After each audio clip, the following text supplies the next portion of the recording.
Hey friends, how's it going? My name's Miriam and I'm a poet, amongst other things, and I'm sitting, as you can see, in an armchair, hence the armchair poet. Now I wanted to share two pieces with you today, and I'm about a week late, but I thought it would still be appropriate to share pieces that might tie in with International Women's Day and the experiences, the joys and challenges of what it is to be a woman. So this one that I'm going to start with, I wrote about 8 years ago. So it's interesting to see how my style and my sense of rhythm and my content has changed, but I think hopefully it still is relevant, and I like just to reflect on where I've come from and what I was thinking when I was, as you will see, 23. So this piece is called God of My Foremothers, and it goes like this.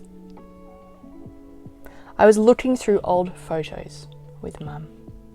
Memories packed away for years, odd 70s clothes, slim arms, Dad's lanky build and bush ranger beard. Photos from her long ago days when she was young, idealistic like me. How old were you in this photo, Mum? My age. She was just 23. There are shots of her family with the horses, my great-grandmother on horseback too, then some of Mum out walking with Dad arm in arm, just as I like to do. It's strange to see her so similar to me, independent, full of convictions and youth. She was my age, she was just 23, out to take on the world and seek truth.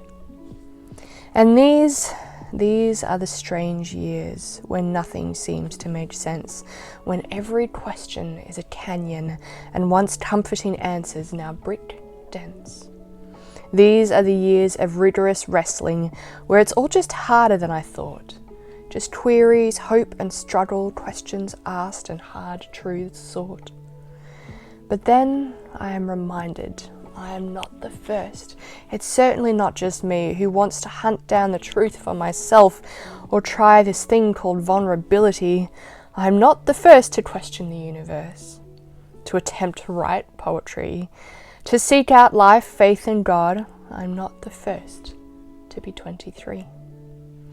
I wonder how will it be 25 years from now? Will I too sit with a daughter who looks a little like me and show her photos of my life long ago, back when I was just 23? These wrestlings I'm living, they are not new. They have touched all my foremothers, you see. Faith has seemed distant, hard to so many others. They were all once 23. Young dreams and convictions drove them. Doubts have plagued them too. Their young hearts were filled and broken. None of this is new. As the generations pass on, there have been and always will be others who walked the same questions, others who are just 23. Forever, poets will write, the church will shift and stretch, singers will sprout new lyrics, and we will try to be the new cutting edge. So, daughter of mine, if ever you come my way, I'll hopefully be a little wiser than now, but with still too much to say. And you might think you are the first to ever battle with their mother, to question the existence of God or wrestle with the divine other.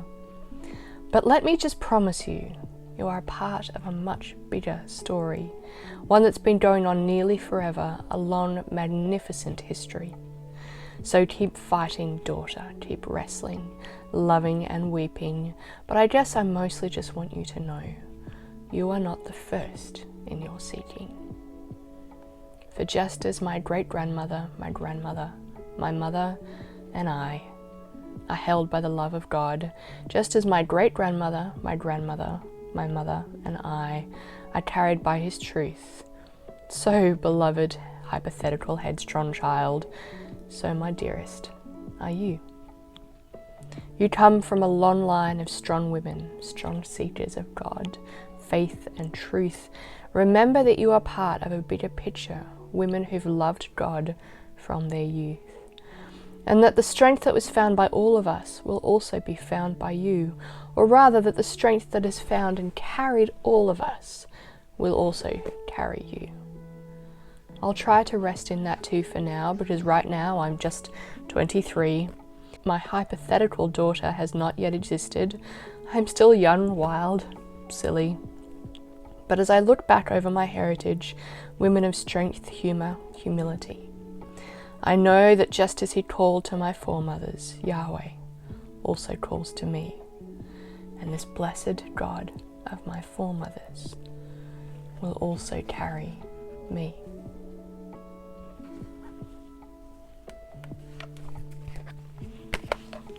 And while I may write poems with different rhythms and different metaphors now, I am encouraged by the image of a cloud of witnesses of women who have sought God, have been carried by God, and knowing that He will also carry me.